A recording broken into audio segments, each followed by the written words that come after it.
another video on my channel. Today I am going to talk about factoring methods. Basically what we're going to do is we're going to figure out what do we do if direct substitution fails. And as you're going to see, it's actually quite easy, and it shouldn't cause too much trouble as long as you know basic algebra. So let's dive into this topic for today. Here is a small introduction. I already introduced this in the title slide, but if you want to read it, you can read it. But basically, direct substitution doesn't always work, so we need to try new methods. Now, I covered this in another video, so if you want to skip this, you can. But indeterminate forms are just the things that happen if direct substitution fails. And what we're trying to do is we're trying to resolve the 0 by 0 indeterminate form using factoring and other methods. Now, this is also a very important slide. What we're doing here, it shows that how we have a common factor and how factoring can really be used to transform the expression into one by direct substitution. And this is kind of the whole point of the entire video. So if there's one thing I want you to take out of this video, it will most likely be this. Now, the first technique we have is factoring out a greatest common factor. Basically, we want to extract the greatest common factor shared by all terms. And our problem is evaluate limit as x approaches 0, x over x squared plus 2x divided by 5x. Now, if you do direct substitution, of course, this is going to be equal to 0. But if we factor this, it'll become a very efficient method of solving what we need to solve and will provide a final solution. So let's factor it out, and I'll show you just how. We're going to be starting with the limit as x approaches 0.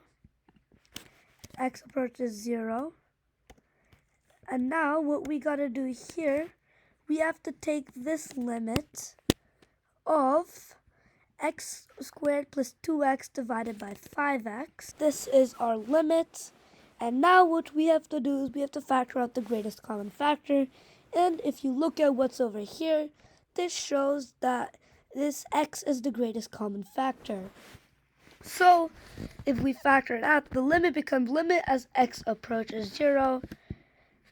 As x approaches 0 of x times x plus 2 divided by x times 5, which becomes the limit as x approaches to 0. As you see over here, we have it all factored, and if we substitute it, if we have 0 plus 2 is 2, and then 2 divided by 5 is just 2 over 5. So this limit becomes 2 over 5. And that's our first example done. That's the first example done. And of course, I said this in multiple of my videos. But what's important is that you understand the concept. So if you really have any questions, please make sure to ask down in the comments any questions about how the concept works, and I'd be happy to either create a separate video explaining it in more detail or comment back explaining how I could help you. Now, and of course, if you're proficient in this type of stuff and it'd be easier for you to just check your answer, you can of course go to the next slide, which is the answer. This is the greatest common factor solution, and it basically shows the same thing. The direct substitution yields 0 over 0. We have to factor, cancel out x, and evaluate it, and it's 2 over 5. The next technique is factoring trinomials where a is equal to 1. Basically, we're just factoring trinomials and then dividing it, or it getting divided by one factor, so one of the factors gets canceled out and the solution becomes much simpler. Now the problem is to evaluate x approaches 2 x minus 2 over x squared plus 3x minus 10. If you look at this, the result equals 0 over 0. So let's start evaluating what this is going to be. The first step we need to do is to factor the trinomial. So if we have limits as x approaches 0 of x minus 2 over x squared plus 3x minus 10, we need to factor x squared plus 3x minus 10. Now, if you remember how to factor trinomials, you'll know that it's very important, or as this is the first step, to figure out two numbers that multiply to negative 10 and add up to 3. Now the factors of negative 10 are 2 and negative 5 and 5 and negative 2.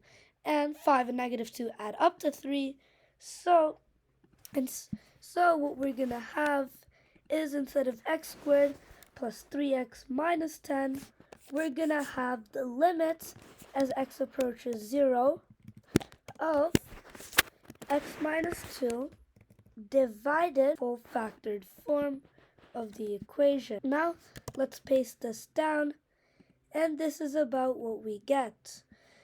Now as you can see, x minus 2 and x minus 2 is in both the denominator and the numerator. So what we're going to do is we're just going to factor it out. So this becomes the limit x approaches 0 of, instead of x minus 2 over x plus 5 times x minus 2, we have, I actually kind of messed up here. It has to be x approaches 2. Sorry for that. Alright, sorry, here is the revised version. And then, as I was saying, this becomes limit as x approaches 2 of, instead of x minus 2 and x plus 5, it's just 1 over x plus 5. That's all there is to this limit.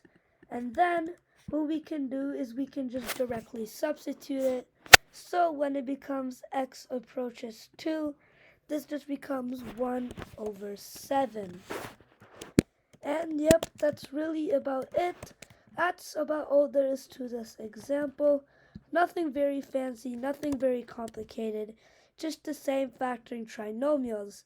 And if you notice the pattern, it was that basically all the time it has to do with how well do you know algebra and how well can you apply it to different concepts. And here is the solution in case anyone wanted to know. And if they just wanted to check their work and they wanted to skip the explanation, but I would always consider it very helpful to see the explanation, if not to check your work, and maybe to correct me if I had made any mistakes, even though I tried all the mistakes I made. This is the third technique, which is a difference of squares, and I think you're starting to get the gist now. The difference of squares formula, and we just have to use this formula and factor it. So, if we add a blank card, and let's write out the limits.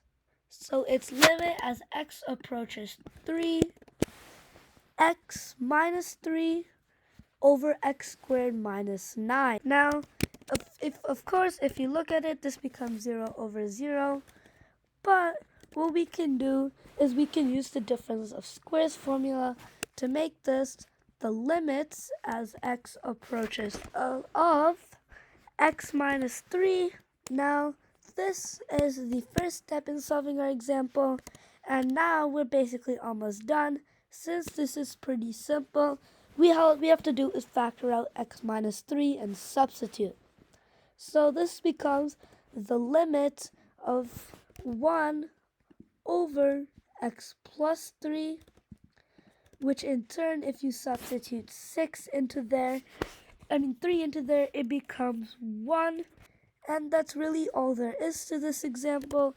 It's very similar to the last one, except instead of factoring a trinomial, we're just factoring a binomial, and it's very convenient that it's a difference of squares. Here's the solution with the steps. Of course, it's just pretty much the same steps as I did, and the solution is 1 over 6. Now, this is the fourth technique, which is the difference of cubes.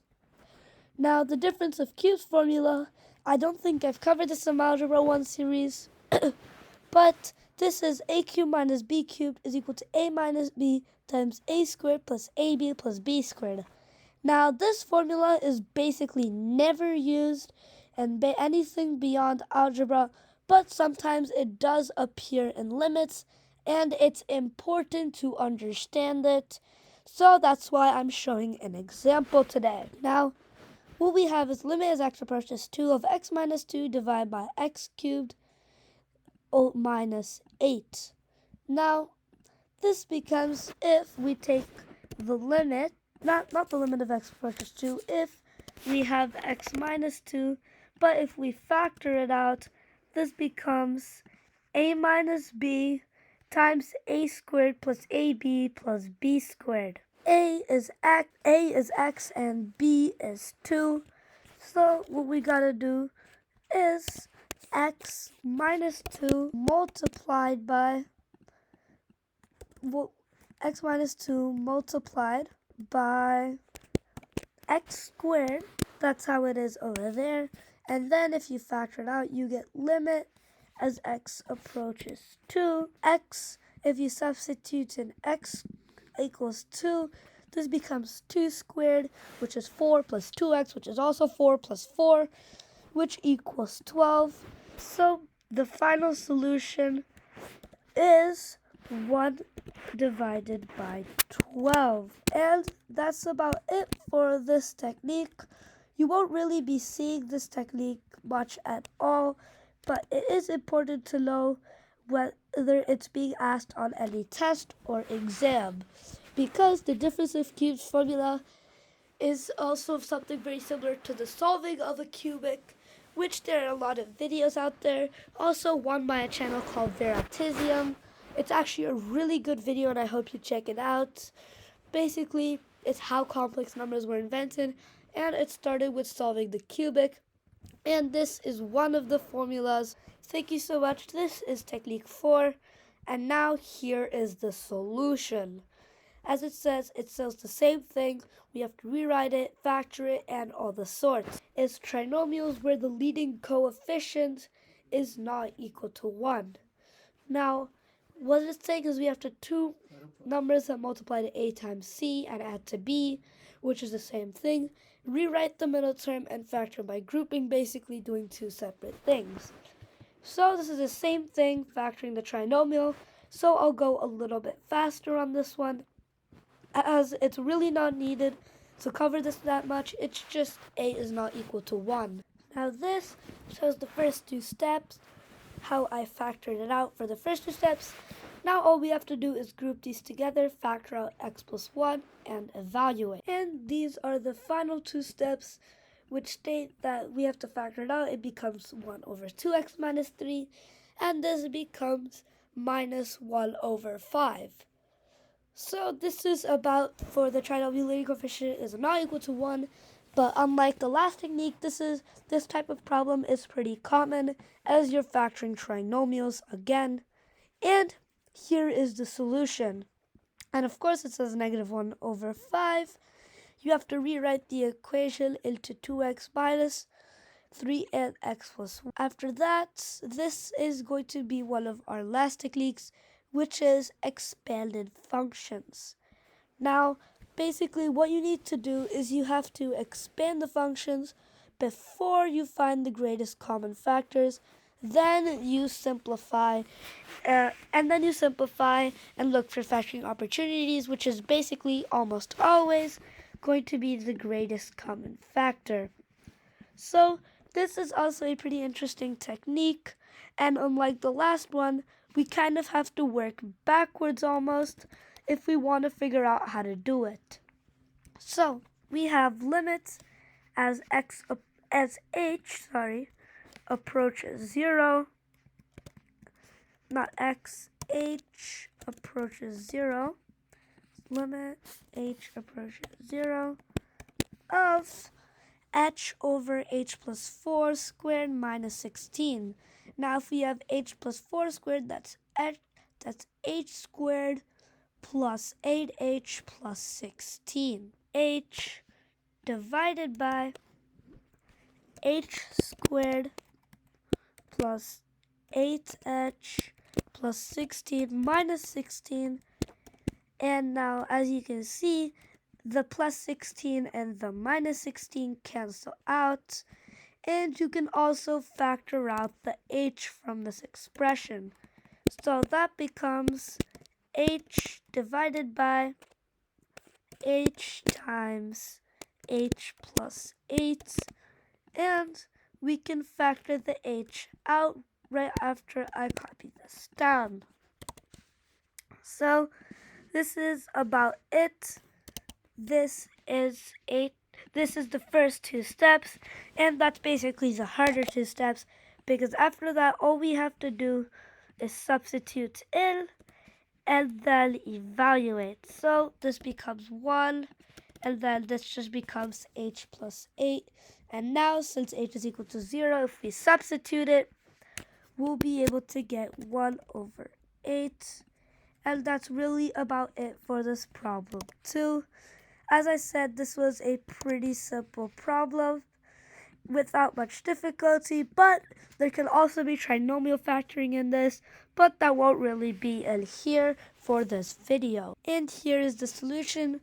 We have to expand the denominator first, then we get to rewrite it and factor it, and finally we just evaluate it. This is a little trickier, and this says limits involving conjugates.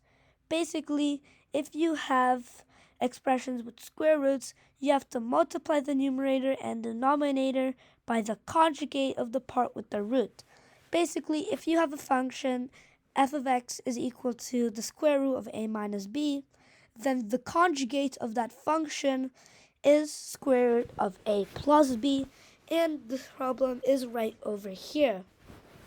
So now what you have here is you have x minus 4 divided by the square root of x minus 2. And keep in mind the square root is now over both terms. It's only over one. Now if we look here at this example, what you can see is that it actually looks more complicated at the beginning, but then we actually use the difference of squares to factor it out, and it becomes x minus 4 times the square root of x plus 2 divided by x minus 4. So that's basically all there is to this, and then all we have to do is factor out, and this becomes the limit of the square root of x plus 2, and of course and here's the answer 4, and all of the direct substitution and everything. Basically, this is kind of like a summation of all the video today. Basically, what we have to do is first we need to attempt direct substitution. Then, if we have an indeterminate form, we have to identify it. If it's 0 by 0, we proceed to factoring. Then, we have to choose the factoring technique, where it says all of the factoring techniques, which we covered in this video. Then we have to factor and cancel, and then evaluate. That's really about it. That's kind of the general purpose of the video, to help you with step 3, where it's kind of we're already given step 1 and 2, and then I'm showing you steps 3 to 5, and showing you all of the factoring techniques. Of course, normally on a test, if it just says apply the limit, you have to apply all 5 of these steps. And in the future, there will be a video where it shows on how that you can do that and how to apply different methods, different factoring techniques, different techniques in general, and a more general 1 through 5 step. Basically, this is the conclusion. Mastering this basically helps you with derivatives. This helps you with transforming things, and this is of course a key algebra skill, and almost like a review of what you already know about algebra. So thank you so much for watching this video. See you in the next one, and bye bye.